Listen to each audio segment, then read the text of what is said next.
My name's Mike Davis. I'm an IT consultant, and in 1978, when I was at university, some of my friends and myself, we went on a camping trip to a place called Sgrechen Woods in North Wales, and I must admit, it changed my life forever.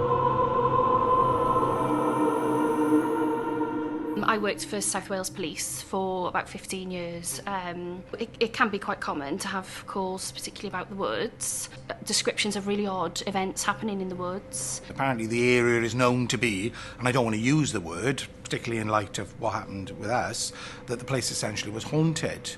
And, you know, lots of my colleagues over the years have taken many calls. Not so much, it's often not so much from the locals, it's very much calls from people who maybe are travelling to the area, lots of issues with young people in the woods.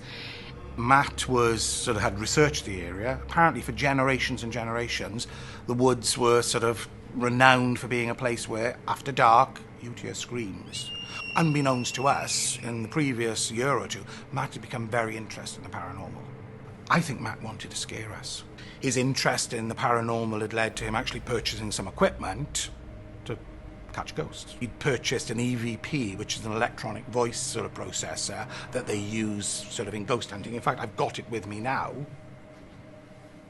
This is the actual machine that he used to make the recordings.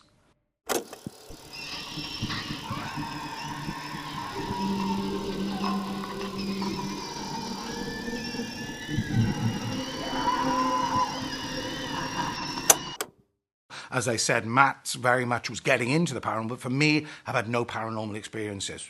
But that was the only time in my life where I genuinely started to think, there's something not right here.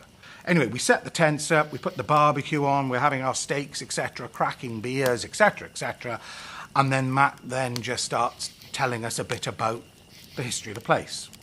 I was a bit spooked, but, you know, as you do, after a couple of beers, I went to bed, just like for the other guys. I had no problem sleeping. The problem was that while I was asleep, I had the worst nightmare I've ever had in my life. I was totally terrified. I couldn't breathe. I could still taste.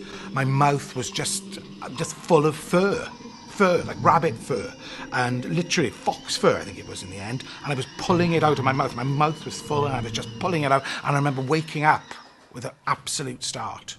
So I woke up after this nightmare, and I can remember the torch just went onto Matt's tent, and the tent was open, but worse than that, the tent itself seemed to have been like damaged, like it had been attacked. There were like rips on it, like someone with a knife or something with claws had attacked it, and then we saw what appeared to be blood.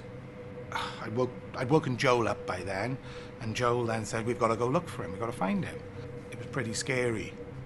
And then we started to see things. Literally, behind some of the trees were figures. Tall figures like men, but with like foxes' heads. And they weren't like wearing a mask. Literally, men with foxes' heads and with claws. And they were like looking at us. And I remember it just reached out toward it. And at that point, I must admit, I lost it. I ran, and I had the camera then, and I've actually got the footage of me just running. I don't know what happened to Joe. All I remember is just running through the woods. I remember banging my head, falling over. I just remember.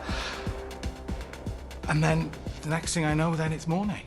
Very often we have quite distressed calls to say that they've seen wolves. Occasionally there are injuries that relate to those particular claims. Other times you're just dealing with somebody who's quite stressed, but we do always send somebody out. I'm apparently found by the side of the road. Most of my clothes had been torn and ripped. There was blood around my mouth, which wasn't my blood.